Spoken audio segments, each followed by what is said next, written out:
Hello दोस्तों, अगर आप अलीगढ़ मुस्लिम यूनिवर्सिटी में स्पोर्ट कोटे से एडमिशन लेना चाहते हैं, उसके बारे में नहीं जानते, उसके बारे में बहुत काफ़ी इन्फॉर्मेशन नहीं है, फॉर्म कब भरे जाएंगे या भर दिया है तो उसमें कौन सा लेवल का सर्टिफिकेट लगेगा, कौन सी क्लास के लिए मैं एलिजिबल हूँ, कौन सी क्लास में कौन सा सर्टिफिकेट लगेगा, तो वो तमाम जानकारी मैं देने जा रहा हूँ।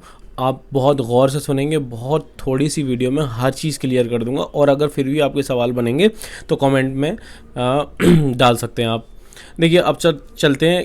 सबसे पहले तो ये स्पोर्ट कोटा होता क्या है। स्पोर्ट कोटा देखिए एक स्पेशल कैटेगरी है ये स्पोर्ट कोटा, जिसमें बहुत आउटस्टैंडिंग डिबेटर है, आउटस्टैंडिंग स्पोर्ट मैन है, या उसने नेशनल लेवल स्टेट लेवल खेला हुआ है, और तो उसको कुछ एमयू में रिज़र्व रहती है उनकी सीट, वो उस सीट पर एडमिशन ले सकते हैं as a regular without any payment seat. ठीक है, तो ये बहुत बड़ा अपॉर्चुनिटी है। जो लोग स्पोर्ट पर्सन हैं, जिनको नहीं पता, आगे वो कुछ भी कर सकते हैं, एमबीए भी कर सकते हैं, बैचलर कोर्स भी कर सकते हैं आप, इवन आप स्कूल में भी दाखिला ले सकते हैं, किसी भी फर्स्ट में, सिक्स में, नाइन्थ में कोटा मिलेगा। ठीक है, फर्स्ट वाला तो स्पोर्ट पर्सन क्या ही होगा, लेकिन ये है कि मैं एक एग्जांपल बता रहा हूँ, स्कूल लेवल पर भी आप एडमिशन ले सकते हैं। वैसे ही एनसीसी का कोटा है, वैसे ही डिबेट का कोटा है। अब हम बात करेंगे डिबेट में भी आपके पास कौन सा सर्टिफिकेट है, कौन सी क्लास के लिए कौन सा सर्टिफिकेट वैलिड होगा, उस पर भी हम बात करेंगे। ठीक है, और एक और कैटेगरी है एनसीसी का भी सर्टिफिकेट ए बी सी, इन तीनों चीज़ों पे हम बात करेंगे, स्पोर्ट कोटा, एनसीसी और डिबेट कोटा। सबसे पहले बात करते हैं स्पोर्ट कोटा। स्पोर्ट कोटे की बहुत सारी सीटें तो नहीं होती है, कुछ सीटें होती हैं, लेकिन ये आपकी एबिलिटी पे डिपेंड करती है, आप कितने अच्छे स्पोर्ट पर्सन हैं। अगर आपने क्लास में किसी भी क्लास यानी स्कूल लेवल पे एडमिशन लेना चाहते हैं, +2 में लेना चाहते हैं, तो उसके लिए आपको करना क्या है कि आपके पास एक डिस्ट्रिक्ट लेवल का एटलीस्ट सर्टिफिकेट होना चाहिए स्कूल लेवल के लिए। अगर आप स्कूल +2 में दाखिला लेना चाहते हैं विथ स्पोर्ट कोटे के साथ, तो आपके पास नेशनल सर्टिफिकेट नहीं है, कोई बात नहीं, स्टेट है कोई बात नहीं, अगर आप डिस्ट्रिक्ट लेवल का सर्टिफिकेट विनर है तब आप दाखिला ले सकते हैं। वैसे ही डिबेट कोटे की बात करेंगे, अगर डिबेट कोटे में आप एडमिशन लेना चाह रहे हैं तो आपके पास होना चाहिए एक सर्टिफिकेट डिस्ट्रिक्ट लेवल का, एटलीस्ट विनर का, डिबेट का। इतनी बात क्लियर हो गई। इसके बाद हम चलते हैं आगे कि सर नेशनल लेवल का, अगर आप ग्रेजुएशन में लेना चाहते हैं तो नेशनल लेवल का सर्टिफिकेट, स्टेट लेवल का सर्टिफिकेट आपको चाहिए। वैसे ही डिबेट का है। अब मैं प्रोसीजर अभी आपको आगे बताने वाला हूं कि प्रोसीजर इनका बिल्कुल अलग है, कैसे कैसे होता है।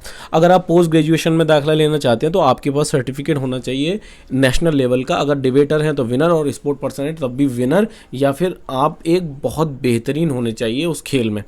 अगर टीम में रहे तो टीम भी विनर होनी चाहिए। ठीक है, इसके साथ साथ होगा क्या, जब आपने फॉर्म भरा था उसमें वहाँ पर स्पोर्ट कोटा लगाया होगा आपने, और वहाँ पर आपको सर्टिफिकेट अपलोड के लिए भी बोला गया होगा। ये सर्टिफिकेट ओरिजिनल होना चाहिए, फेक नहीं होना चाहिए। ट्रायल के वक्त ये जांचते हैं। तो क्या सर, सवाल ये उठता है सर, क्या बहुत सारे जितने भी बच्चे आते हैं उनकी मेरिट बनती है, तो क्या हमने एंट्रेंस में जो मार्क्स आए हैं उसके बेसिस पे होता है ये एडमिशन? नहीं, उसके बेसिस पे नहीं होता। उसमें सिर्फ क्वालिफाइंग मार्क्स होने चाहिए आपके।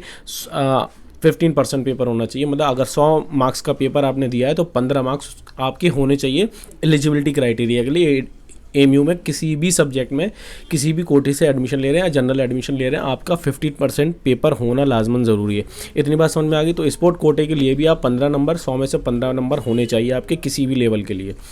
दूसरी बात, आपके पास एक कॉल जाएगी जिसमें आपका ट्रायल की डेट होगी, मतलब आपका जनरल वाले एडमिशन होंगे पहले, उनकी डेट आएगी, उनका एडमिशन हो जाएंगे जनरल वालों की लिस्ट के बाद। उसके बाद वेटिंग क्लियर हो जाएगी, जितनी भी ये सब ख़त्म हो जाएगा, फिर नया प्रोसेस शुरू होता है स्पोर्ट कोटे के लिए।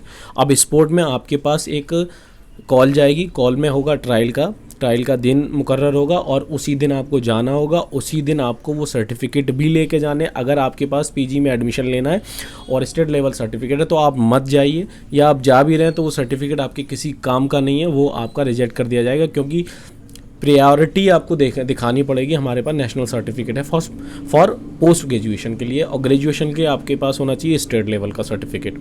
इतनी बात क्लियर होगी। इसके साथ साथ आप डिबेटर हैं तो डिबेट का भी आउटस्टैंडिंग इसी तरह से होता है। जनरल के एडमिशन हो जाएंगे, उसके बाद आउटस्टैंडिंग डिबेटर का आपके पास कॉल पहुंचेगी, उसके बाद उसका ट्रायल होगा। आपका बाकायदा एक रूम दिया जाएगा, वहाँ पर रूम में आपसे डिबेट कराई जाएगी। जो भी बच्चे कंपटीशन में हैं आपके, उन सब से डिबेट कराई जाएगी। अब उसमें जो भी जीतेगा या फिर जो भी उनको लगेगा कि ये कैंडिडेट हमारे डिबेट के मतलब का है, वो आपको ले लिया जाएगा। ऐसा अभी कंफर्म नहीं है, एक भी कैंडिडेट उनके मतलब का नहीं होगा तो ज़रूरी नहीं है ले स्पोर्ट कोटे की सीट भरें ही, इस बात को समझेंगे, ठीक है। ट्रायल में सबको वापस भी कर सकते हैं, तो ट्रायल बहुत अच्छा होना चाहिए, ठीक है। डिबेट में भी, एनसीसी में आपका स्कूल लेवल पे एडमिशन लेना चाहते हैं सर्टिफिकेट ए चाहिए, और आप अगर ग्रेजुएशन लेवल पे एडमिशन लेना चाहते हैं सर्टिफिकेट बी चाहिए, और C certificate for post graduation. अगर हमारी वीडियो आपको इन्फॉर्मेटिव लगती है या हमारे वीडियो से कुछ भी आपको फ़ायदा नज़र आ रहा है तो वीडियो को शेयर कर सकते हैं, चैनल को सब्सक्राइब कर सकते हैं, वीडियो को लाइक कर सकते हैं। और अगर फिर भी आपके कोई इतने जो भी वीडियो से रिलेटेड या स्पोर्ट कोटे से रिलेटेड या एनसीसी या जितने भी क्वेश्चन बन सकते हैं आप मुझे कमेंट में बताएं, मैं सबका बारी बारी जवाब दे रहा हूं, और बारी बारी जवाब देकर आपके सारे मिथ क्लियर कर दूंगा, सारे डाउट क्लियर कर देंगे। Thank you very much.